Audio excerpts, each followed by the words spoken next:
The Reality Redemption podcast is back for another episode. Hello, MJ. Hi. And we're going to do another This Week in Congress. Dun, dun, dun. This Week in Congress with the other Mike Johnson. Mm-hmm. The evil Mike Johnson. Right.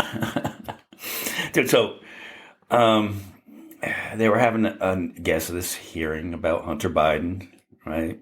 And as they do, because, why work on stuff like, the border crisis? You could be debating legislation about that. You could be doing that, right?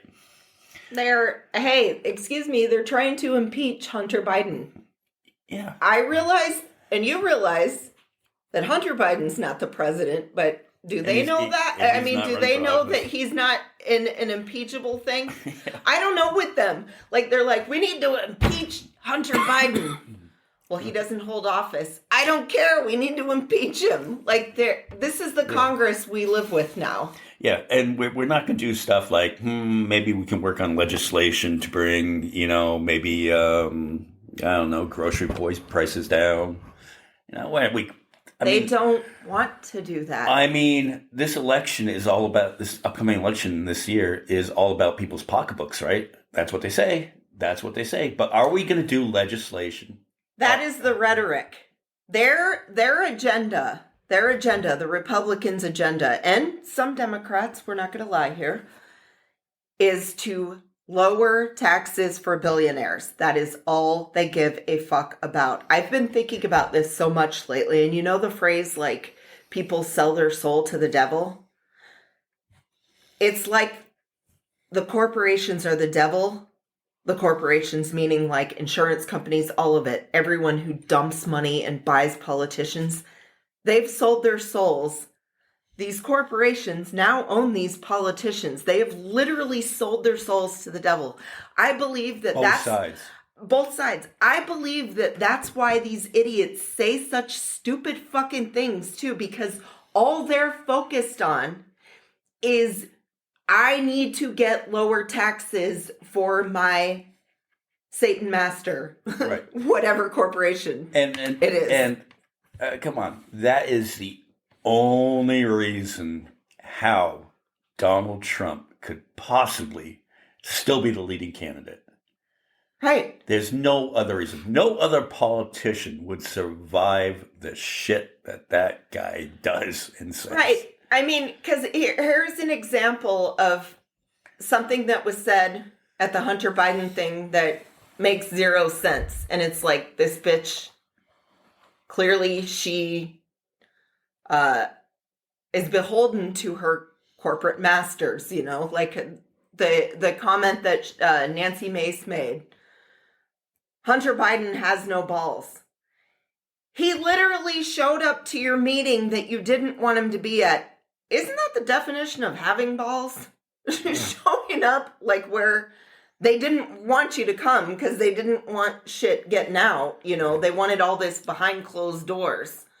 And he just goes ahead and shows up with his lawyer. Now, we kind of say, well, politicians on both sides. But there are some good politicians. And I think you and I have found our favorite one, other than Bernie Sanders, of course. Jasmine Crockett. So while all this bullshit is going on, right, and they're just saying, well, Hunter Biden doesn't have balls. And Hunter Biden walked out after Marjorie Taylor Greene insulted him. Oh, I know. Called him a coward. And then she's all like, did you hear her? She's like, Hunter, where are you going? You're not even going to listen to me? No, Large Marge, I'm not. Every time I hear her talk now, remember that from Pee-wee? Yeah. Tell him Large Marge sent you. That's all I can think of anytime MTG starts talking. Anyway, this is our other favorite politician, Jasmine Crockett from, I believe, Texas. Yep. So I want to talk about foreign money coming in. Have y'all seen the report that was just produced where this chairman decided that he was going to block this committee from receiving additional information about y'all's guy, Trump, and all the money that he took? Y'all's guy. From what we did did receive, we know that Trump got almost $6 million that we can account for, and we know that that's more, that there's more there from China specifically. We found almost $8 million total that he accepted from foreign governments while he was serving as the president of these United States. But we're concerned about the president's son who has not been involved in his administration. I just want to run it back, though, to the very beginning, because this is something that I just can't get over. I can't get over the gentle lady from South Carolina talking about white privilege. It was a spit in the face, at least of mine as a black woman, for you to talk about what white privilege looks like, especially from that side of the aisle. And let me quote your now ousted speaker and what he had to say about Kevin the McCarthy. Republican Party and y'all's lack of diversity. When you look at the Democrats, they actually look like America. When I look at my party, we look like the most restrictive country club in America. So let me tell you something. Y'all don't know what white privilege looks like, but I'm gonna show you a little bit of something. You see, you want to talk about a two-tier justice system, and this is the only time that y'all have ever referenced it, when this country has a history when it comes to black and brown folk of having two separate sets of rules. And right now what you want to do is have two separate sets of rules because Mr. Moskowitz offered y'all a fair situation. He said he would vote for Hunter to be held in contempt if y'all voted to hold all, even if you remove all of the members of Congress. There's still other people that y'all haven't decided that y'all have excuses for, but y'all don't want to hold them in contempt. But for some reason, it makes sense to hold Hunter Biden in contempt, who has tried to comply. And let me tell you why nobody wants to talk to y'all behind closed doors, because y'all lie.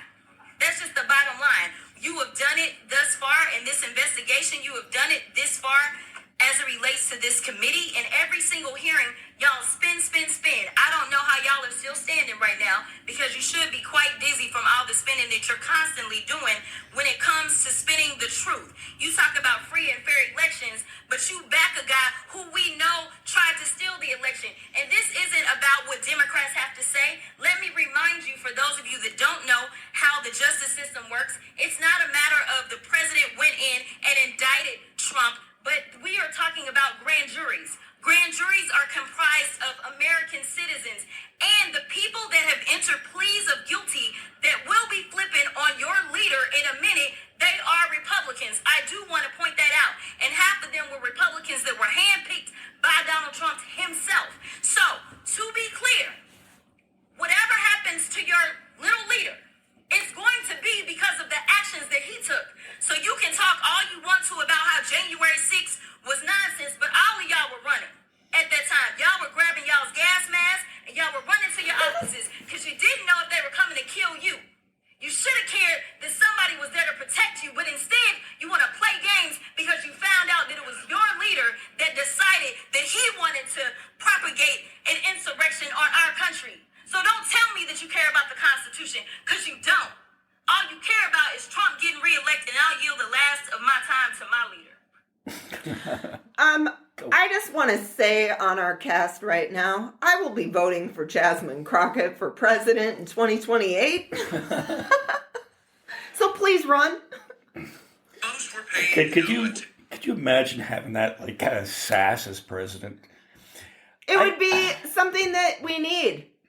We've got a lot of spoiled fucking babies in this country that need to be put in their place. I think she should be like the press secretary too. So when they ask a dumb question, she'd be like, "Look, let me tell you how it is." No, I want her to be president. I mean, that is... She is above press secretary, okay? I want her to be president. I mean, that's just such truth is... It's not Biden that was indicting Trump. It was grand juries. It wasn't a political hit job. Yeah, but she said it all there. They spin. They should be falling on their asses down dizzy. Yeah. You know, they're spinning, they're lying, and they're saying it to people who aren't smart enough to know that they're lying. Or just simply don't care. Because let's admit, some of his supporters are smart. Some of them are business people, doctors and lawyers. They fucking know. Because they want the tax breaks. Right. They want the tax it breaks. helps their pocketbook. And some of them hate the same people that he hates. You know, Yeah. they're in this lovely little hate group where they're like, we hate the same people. We love it so much that we hate the same people. We love to sit there and laugh about all the people we hate together. Yeah, and again, fucking, they don't really care about the truth. I mean, you like, hey, if you're a fan of Donald Trump, I mean, there's nothing we can do to change your mind, you know. I'm pissed because I wanted to hear what Hunter Biden had to say. Yeah. I mean, it's like, yeah, you've been crying about, all of his supporters are like, yeah, we want to hear, drag Hunter's ass in front of you, and we want to hear all of it too. And then you sit there and do this dirty dog thing where, no, it's behind closed doors, or it's nothing at all. Why not let the American people, I don't know how their fucking supporters aren't smart enough to go, gee, there's something wrong if they're not confident enough in their attack on Hunter to let us all hear about it. They're not confident enough in their fucking arguments against it. How does that not go ding ding in your fucking pea brains? Yeah, and don't get us wrong, I am not defending Hunter Biden. No, we're not. If he is guilty, good. If you have evidence, bring it on. But it Charge doesn't him. seem like they do. That's why I'm getting all Well, they want crazy. They want to impeach Joe over his son's business dealings, and they bring zero evidence. Now, Trump got impeached twice, but they had evidence. They had evidence. He got impeached the second time for inciting January 6th, the insurrection, because he said they have him on tape. We are going to march down to the Capitol, and hopefully Pence does the right thing, overturn the election. Plus, and if they don't, they also have him on tape too, admitting that he fucking lost. Yeah. He admitted it that he lost. Remember when he first lost and he was mad? He's like, how could I lose to fucking Joe Biden? Or whatever it is whatever term he used. I can't remember if he called him a loser, called Biden a loser or whatever. It's like, you're the one that lost, asshole. Yeah, they fucking, I don't know. It's just, I think we could just do better. We do better with politicians. Bill Barr said that he lost. Remember when he came out, that's why he had to retire, because he's like, he knew he lost. He had to resign, yeah. Right. Even though that dumbass said he'd still support him if he was the nominee. Yeah. I mean, like, really? Then why come out and say all that? You know who I got pissed at this week, and I liked for a Republican? Chris Sununu, the governor of New Hampshire. Oh God! Now he was on Bill Maher a couple months ago. Right. He came on and said, "No, seemed pretty decent." Yeah, I am not voting for Trump. But now it comes down. It looks pretty. Just the fucking way that he like scoffed at the question too. Oh, what do you think I'm gonna do? Like, we actually don't know what you're going to do because on Bill Maher's show, you said you weren't going to, and now it's a different fucking drum that you're beating. So how is this an unreasonable question to ask you? Yeah.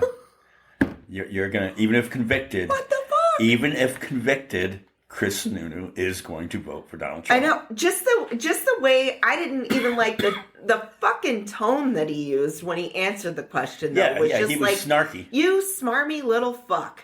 Like, that's what I was thinking. I'm like, you smarmy little fuck. Yeah, and I was like, God damn it. He was a Republican that I liked, and maybe if he ran, I mean, I'm kind of moderate, you know? Maybe we need a difference, you know. I would have considered it. I would have to see his stances on, women's rights, But, and other things. Yeah, and other things. But I'm not. I voted for John McCain. So you did? The last time McCain ran, I voted for McCain. For president? No, not for president. I voted for Obama, but when he ran for Senate last time. Really? Yeah. I didn't. I quit voting for him. I voted for him the first time I could vote because I didn't know any better. I was like, oh, he's already our senator. Okay, check. I voted. I was, to be fair, I was like 18. It was the 2016 election, I believe. I voted for him because I felt he was a reasonable voice if Trump won. So I kind of did it proactively, like I was forward thinking when I voted for McCain, going, I think McCain would kind of hold Trump in, and he did with the whole, when they went to go overturn the health care, Obamacare. You know, McCain was the famous one who went up, thumbs down, and he was the deciding vote on that. I'm like, well, that is why I voted for you. Oh, okay. Right then. Right. So, but then war hero, and then fucking Trump insults him. You know, fuck. I don't know. I don't get it. But fucking, again, fuck back Hunter. Hunter's not fucking running for anything. I don't get it. Yeah, just so the Republicans in the House know, like Large Marge. Yeah, you cannot impeach Hunter. I mean, I know you really want to, but you cannot impeach Hunter. Yeah. And what is up with her being so obsessed with his dick? Do you think she has, like, you know, the posters she was going to try to show?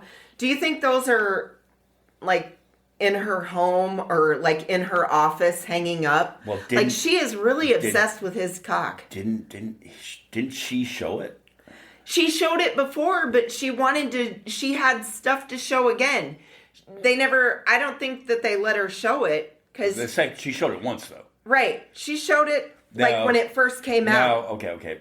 To be clear, she brought props and she had things she needed to show. Right. They somehow got incriminating photos of Hunter Biden, naked photos of Hunter Biden, and she posted them. So couldn't Nancy? Is that revenge porn? Couldn't Nancy Mace take a look at those and see if he actually has balls in it? That is true. Like, just go look at Large Marge's picture and see if there's some balls in it. Yes. You know, I liked AOC's comment too in that testimony, but yeah, AOC should have got up there like, clearly, by my colleagues' evidence here, clearly you can see Hunter Biden does have balls. These are the balls right here. Yes, we Circle know your side doesn't believe in science, but this is how it works. This is what testicles are. I don't know if you guys know that. Yes. And we have brought in a expert, Dr. Drew. Could you come up here? Dr. Drew, could you show us where Hunter's balls are? Could you show us where the balls are on this picture? Being a medical expert, Dr. Drew, does Hunter Biden indeed have balls? Does he indeed have balls? Fuck. All right. Hold on one second. So the other thing that happened in Congress, the musical artist Jelly Roll, he's kind of like a country rock guy, former drug dealer who kind of made it big, testified before the Senate on fentanyl, okay, and this was his testimony, which was actually pretty good. Mm-hmm. Welcome for your first committee hearing, I assume. Forgive me, I'm a little nervous. I'm used to having a rock and roll band behind me when I have a microphone in front of me. During the time that I've been given to share my testimony here, I think it's important to note before I start that in these 5 minutes I'll be speaking that somebody in the United States will die of a drug overdose, and it is almost a 72% chance that during those 5 minutes it will be fentanyl related. Having started that way, Chairman Brown, Ranking Member Scott, and esteemed committee members, thank you for having me. I know this is a bit of a curveball, but I like a little baseball myself. My name is Jason DeFord, but to most I am known as Jelly Roll. It is important to establish earlier that I am a musician and that I have no political alliance. I am neither Democrat nor Republican. In fact, because of my past, my right to vote has been restricted. Thus far, I have never paid attention to a political race in my life. Ironically, I think that makes me the perfect person to speak about this because fentanyl transcends partisanship and ideology, gentlemen and women. This is a totally different problem. And I was speaking outside to the media, and I gave them a statistic that said 190 people a day overdose and die every single day in the United States of America. That is about a 737 plane. That's what about a 737 aircraft can carry. Could you imagine the national media attention it would get if they were reporting that a plane was crashing every single day and killing 190 people? But because it's 190 drug addicts, we don't feel that way. Because America has been known to bully and shame drug addicts instead of dealing and trying to understand what the actual root of the problem is with that. But the sad news is that narrative is changing too, because the statistics say that in all likelihood, almost every person in this room has lost a friend, family member, or colleague to the disease known as addiction. I've attended more funerals than I care to share with y'all. This committee, I could sit here and cry for days about the caskets I've carried of people I loved dearly, deeply, in my soul, good people. Not just drug addicts. Uncles, friends, cousins, normal people. Some people that just got in a car wreck and started taking a pain pill to manage it. One thing led to the other. How fast it spirals out of control, I don't think people truly understand. So many people. Equally, I think it's important for me to tell y'all that I'm not here to defend the use of illegal drugs. And I also understand the paradox of my history as a drug dealer standing in front of this committee. But equally, I think that's what makes me perfect to talk about this. I was a part of the problem. I am here now standing as a man that wants to be a part of the solution. I brought my community down. I hurt people. I was the uneducated man in the kitchen playing chemist with drugs I knew absolutely nothing about, just like these drug dealers are doing right now when they're mixing every drug on the market with fentanyl, and they're killing the people we love. I'll be honest with y'all, my desire is to only get older and only do better and be better. I believed when I sold drugs genuinely that selling drugs was a victimless crime. I truly believe that, y'all. My father always told me what doesn't get you in the wash will get you in the rinse. Now I have a 15-year-old daughter whose mother is a drug addict. Every day I get to look in the eyes of a victim in my household of the effects of drugs. Every single day. And every single day I have to wonder, me and my wife, if today will be the day that I have to tell my daughter that her mother became a part of the national statistic. History repeats itself, gentlemen. Even in the 1990s, crack cocaine had long made its way into my middle lower class neighborhood. And at that moment, even as a teenager, you could have never convinced me in that moment that there would be a far bigger problem on the horizon in the form of a pharmaceutical drug. And then I watched opioids and OxyContin burst onto the scene. I'm here to tell y'all that fentanyl is going to make the Sackler family look like saints. And I want to let y'all sit with that for a second. It is time for us to be proactive and not reactive. We were reactive with crack, we were reactive with opioids, and y'all are taking the first step at somebody in Senate finally being proactive. I truly believe in my heart that this bill will stop the supply and can help stop the supply of fentanyl. But in part of being proactive, gentlemen and women and ladies, I have to be frank and tell y'all that if we don't talk to the other side of Capitol Hill and stop the demand, we are going to spin our tires in the mud. Y'all are taking the first step, but I encourage you to take it outside of this room. You take it to your colleagues and your constituents, and you give them the most that you can. I know I've got a few seconds here, and Senator Brown said I may or may not go over. All I want to say is that I not only encourage y'all to do this, I encourage y'all to take it a step further. At every concert I perform, I witness the heartbreaking impact of fentanyl. I see fans grappling with this tragedy in the form of music that they seek solace in music and hope that their experiences won't befall others. They crave reassurance. These are the people I'm here to speak for, y'all. These people crave reassurance that their elected officials actually care more about human life than they do about ideology and partisanship. I stand here as a regular member of society. I am a stupid songwriter, y'all, but I have firsthand witnessed this in a way most people have not. I encourage y'all to not only pass this bill, but I encourage you to bring it up where it matters, at the kitchen table. Thank you for your time. Thank you, Mr. DeFord. Okay, now, my point on that, and tying back to Hunter, is what he said, and that was great testimony in front of the Senate. And both sides are, even Fox, CNN were both playing it and like praising, like, well, that was really good. That was, really powerful. And the point that he makes is we demonize, people who are on drugs and people who are trying to get cleaned up from drugs. And he's a perfect example of you can turn your life around. But what does the right do to Hunter Biden? Right? Even though he's cleaned up, right? And he's trying to do better. They demonize him. Oh, he's a cokehead. And they're doing it for political gain. Yeah, they're demonizing Hunter Biden, but they're praising Jelly Roll. It's the same thing. I'm not comparing. I'm not saying Hunter's as good of a person as Jelly Roll is. No, that's not what I'm saying. But it's a hypocrisy there. I get what you're saying. I have a question about this because I hadn't heard this until you had shared it with me. But the bill that he's speaking of, is this a new bill that they're trying to do right now? I think it's tied into because the Senate is coming up with an immigration bill that is going to. But I think it also addresses that in this bill, in this immigration bill. I believe that's part of it. Because.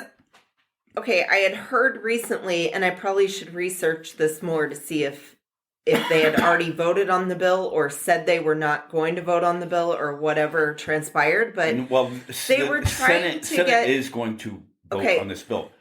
Let me finish real quick. They were trying to put in, the Biden administration was trying to put in at the borders trackers that could track fentanyl coming into the country. And the Republicans voted against it because it's a Biden thing. And they voted against it. So how do they sit there and pretend like they give a fuck about fentanyl and all this when they're voting against shit that could stop it? Right. And Congress has already said that they would not pass this bill, even before it gets to that. Okay, so this is probably the same bill that is the one that I'm speaking of, that they said that they're not going. No, they don't want those trackers. I don't think it's not. They don't want those trackers. They're not going to pass the bill because it doesn't have the language that they want in it. It's not hard enough. Because it doesn't say we want tax cuts for our fucking class of folks. This is why. This is why. This is what they fucking give a fuck about. This is why I'm getting so pissed. It's like, dude, they don't give a fuck about fentanyl coming in here. They don't give a fuck about people dying from fentanyl. Because all they care about is lower fucking taxes for the rich. That's it. Because addressing the fentanyl problem is... That would take money away. That costs money. Yeah, and you're also going to have to hold corporations accountable. Right.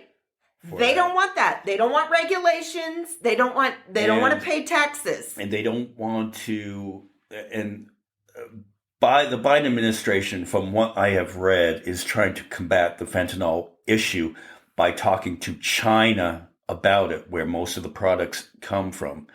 They come from China into Mexico, smuggled into the United States.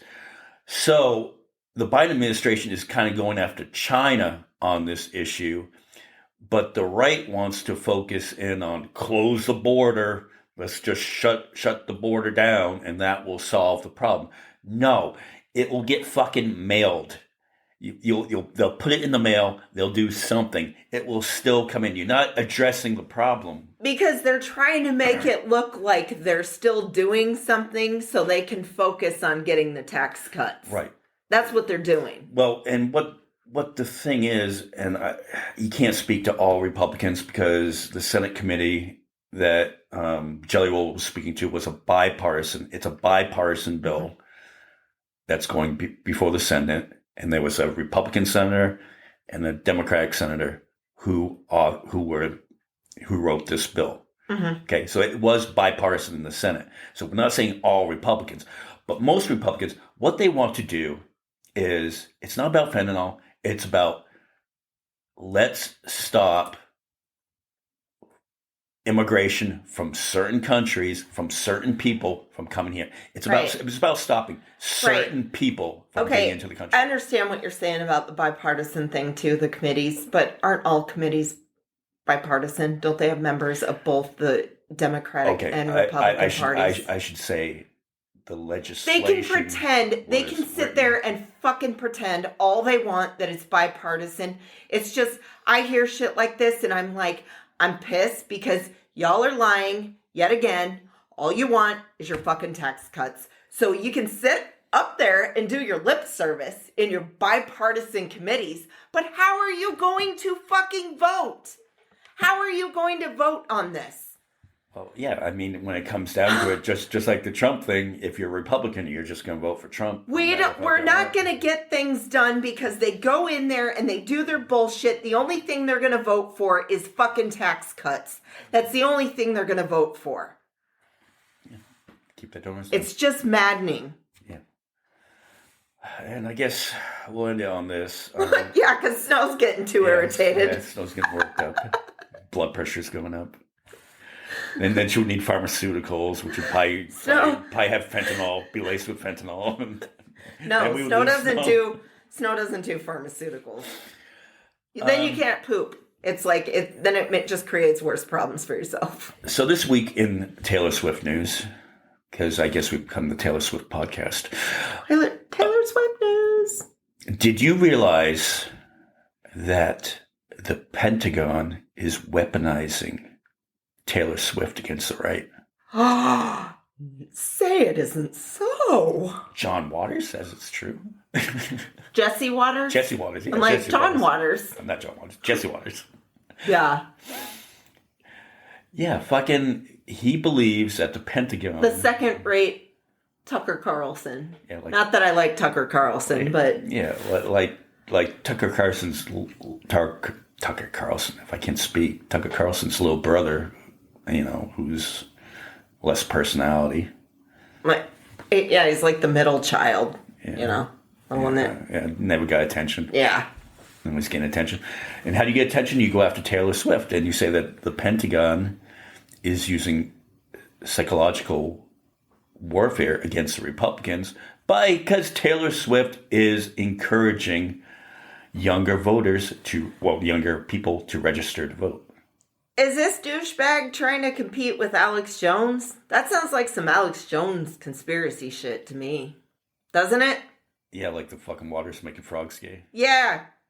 Yeah, that just sounds like real fucking stupid and real conspiratorial. And listening to Taylor Swift will make you a socialist? I guess so. Like, newsflash, I like Taylor Swift. I don't really listen to her music, but, I know maybe one or two of her songs, but that's about it. Yeah. I was like, I don't know what they're talking about. We're out of touch because she had the top 10, in the top 10 songs, she had all 10 songs, and I didn't know one of them. Oh, wow. Yeah, me neither. But hey, I respect Taylor Swift. And yes, you should be encouraging younger people to get engaged and get out and vote. It's our duty as American citizens to register to vote. We're technically still Swifties. I mean, because we're fans of hers. Yeah. I mean, I'm more a fan of her. I don't have anything against her music. I just don't really listen to that kind of music. That's all. Yeah. Yeah. No, I mean, we're not in her demographic. But. Right, yeah. Yeah, we're not really, we're too old for her demographic. Yeah. Like Taylor Swift would have been a good daughter for me. Right? Yeah. I'd be proud of her. I know. I'm sure her parents are proud of her.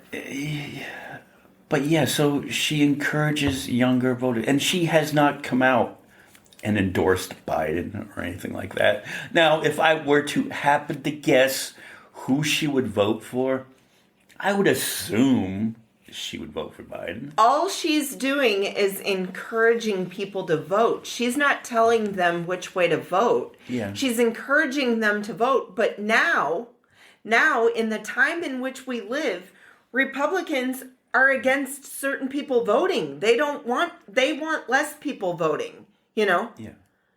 I mean, they don't want you to vote. So even her encouraging, hey, do your civic duty of voting is a bad thing to them. Yeah, and you can just know because, Taylor's, she speaks out about, women's rights and stuff like that. Mm-hmm.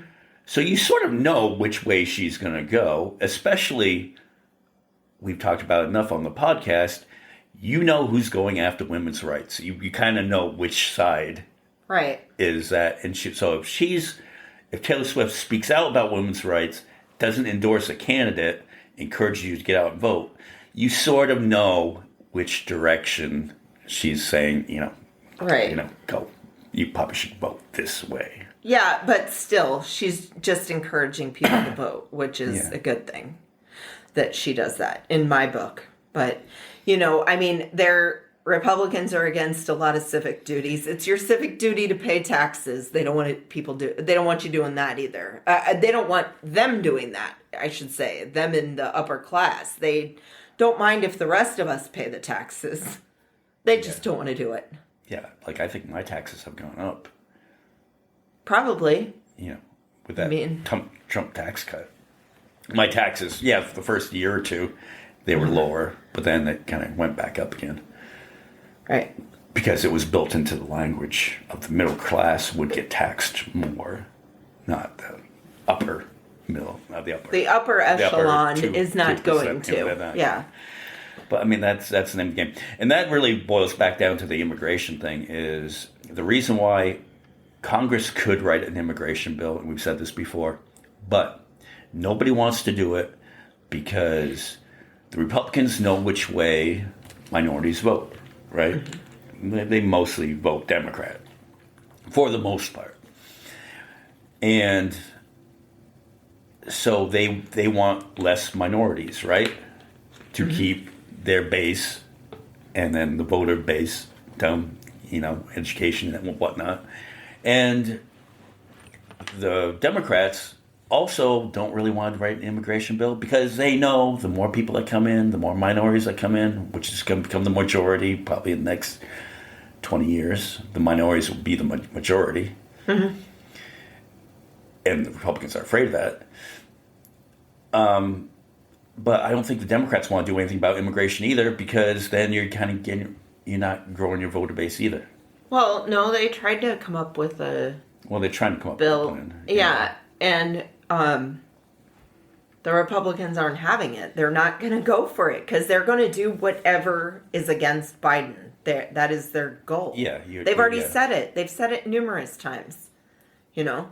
Their plan is to fuck over the left. Yeah. Who's that congressman from Texas that he said out loud about this? Chip Roy? About the one that said, I'm trying to tell people what we're actually doing for the American people, and I can't come up with anything. That one? No, not that one. There was another one that says, if you think I'm going to do one damn thing to help this administration, you're wrong. Oh, yeah. I can't remember who that was, but I remember that one. It goes back to when Obama got elected. Mitch McConnell famously said, we're going to do everything in our power to make him a one-term president. Yeah. So fuck the American people. Oh, and then the latest thing that came out, which shows that they do not give a fuck about the average American person.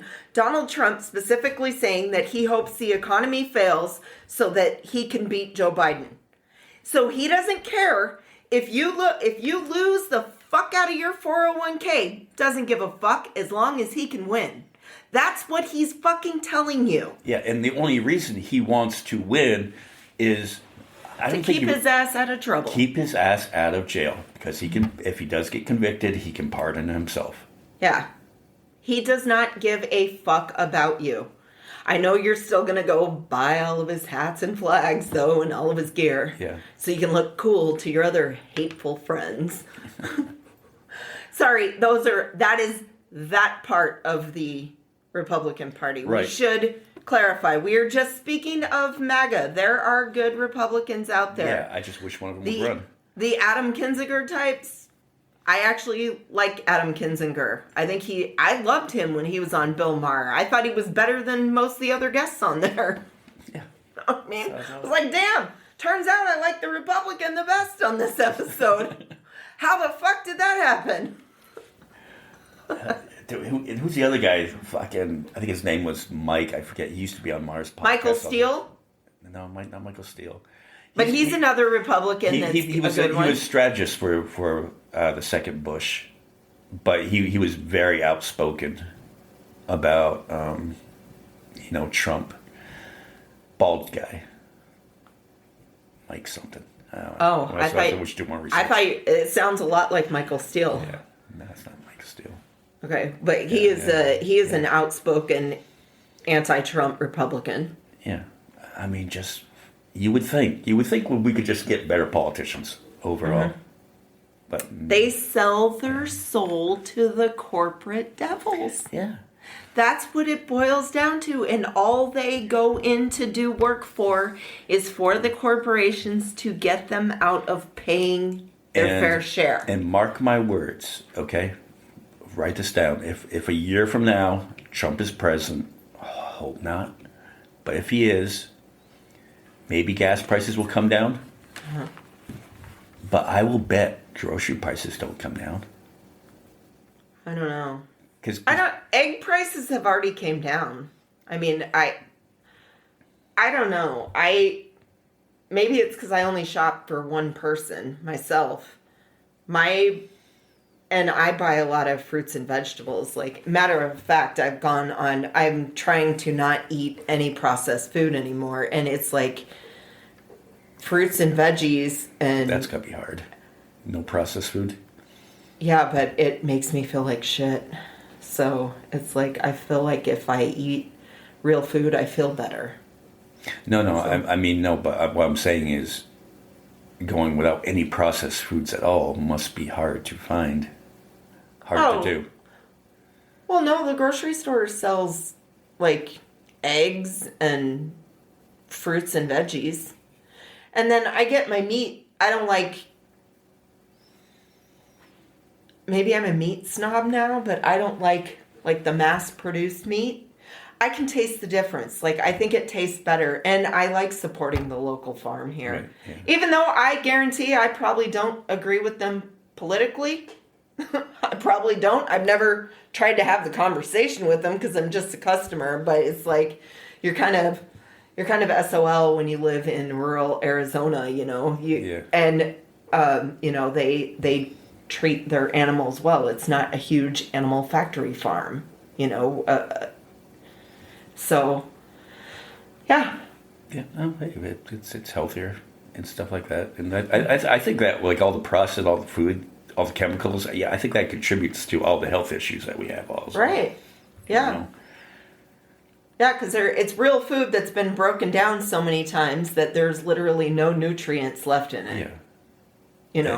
And that goes back to corporations too, like all the shit that's in the food has to be, you know, approved by the Food and Drug Administration. But these corporations, what they do, they install their people to run the Food and Drug Administration just to fucking ram these. It's all tied together, but I mean, that would be a whole separate podcast. Yeah. But I mean, yes, it all ties together. Fucking taking on the world. Yeah. So anyway, that's it for this week, and we got good stuff coming up in the coming weeks, and I guess we'll have another This Week in Congress pretty soon. Yeah. All right. All right. Bye, y'all.